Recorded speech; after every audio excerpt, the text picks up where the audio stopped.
Graça e paz perfeita vos seja multiplicada. Eu sempre falo de bom senso aqui e hoje vamos ver uma oração cheia de bom senso. Quão bom seria se todos, ou se a maioria, soubesse orar e tivesse um nível de entendimento que esse autor teve. Antes, eu quero lembrar você, no finalzinho do devocional tem uma oração. Fique para você orar, para orarmos juntos. E, e quero te pedir, desde já, deixa aí um amém, uma paz do Senhor, um bom dia, uma boa noite. Comenta aí se você ora assim ou não, se você crê diferente, se você já é mais positivista. É, será um prazer ler o seu comentário e muito obrigado a todos vocês que têm comentado. Daqui a pouquinho eu estarei lendo todos os comentários do vídeo anterior. Vamos lá? Estarei lendo aqui o versículo-chave, estarei explicando alguns detalhes dessa oração. No capítulo 30, versículo 7, diz assim: Ó Deus, eu peço apenas duas coisas para a minha vida nesta terra. Não me deixes ser falso e mentiroso. Esse é o primeiro pedido. Além disso, não me deixe ficar muito rico e nem muito pobre.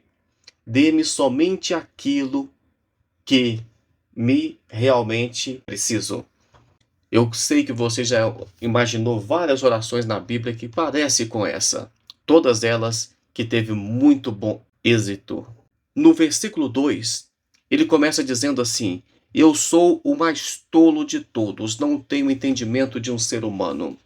Tem pessoas que pensam que é inteligente demais, que é sábia demais, que é melhor do que todo mundo, que tem o QI maior do que todo mundo.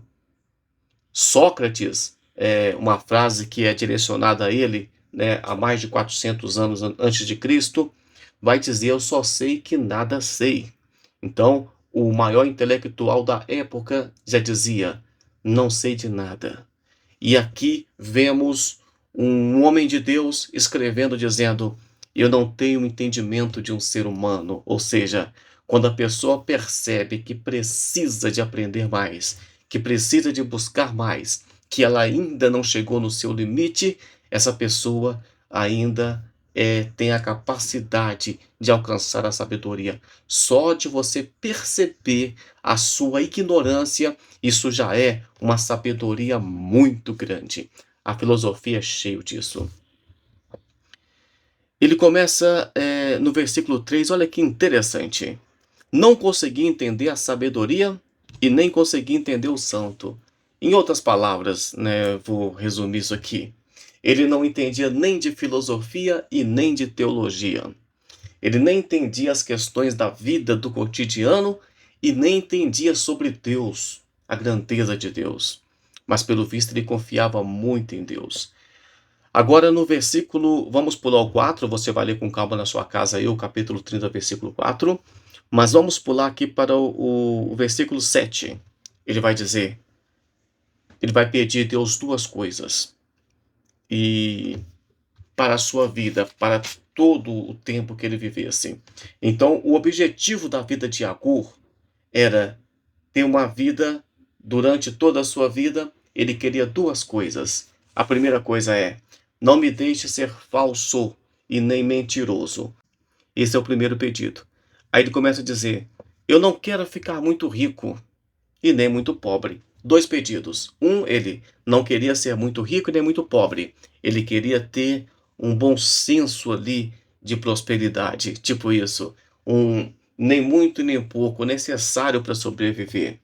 E ele não queria ser falso. Não queria ser invejoso. Não queria ser vaidoso. Esse é a sabedoria de Acor. Isso é muito interessante quando ele ora e fala: afasta de mim a vaidade e a palavra mentirosa. E é preciso de que, porque afastando a vaidade e a palavra mentirosa, ele permaneceria fiel. Mas ele precisaria só do básico para sobreviver, para continuar sendo fiel a Deus. E vai dizer assim: não me dê muito e nem pouco, somente aquilo que eu realmente preciso. Na tradução mais comum, porque eu estou lendo a nova tradução da linguagem de hoje, Na mais comum, vai dizer o seguinte: mantém-me o pão na minha porção acostumada. Ou seja, muito parecido com a oração do Pai Nosso, né? O pão nosso de cada dia nos dai hoje.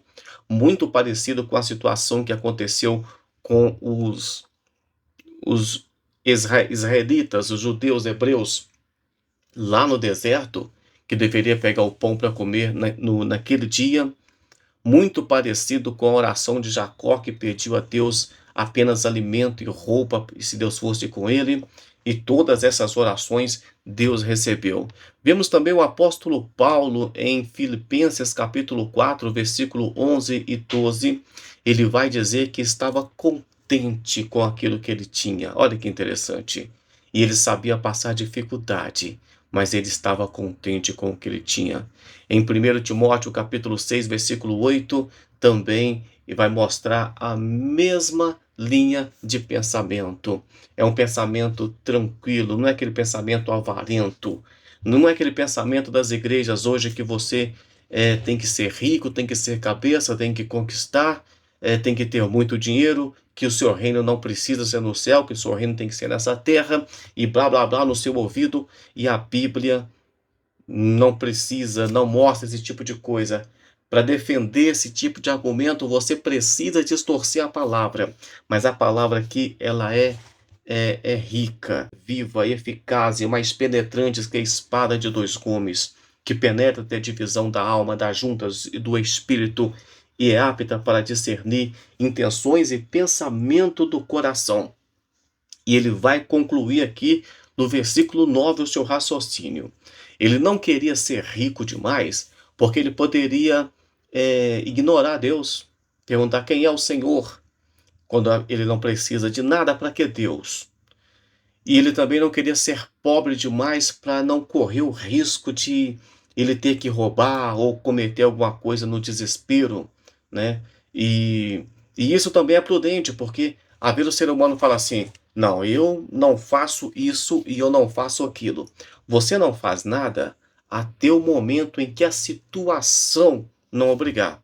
Por exemplo, nós vemos em situações de muita fome em países que acontecem situações, é comum os pais acabam matando as crianças e comendo a carne, ou espera as crianças morrer e cozinha.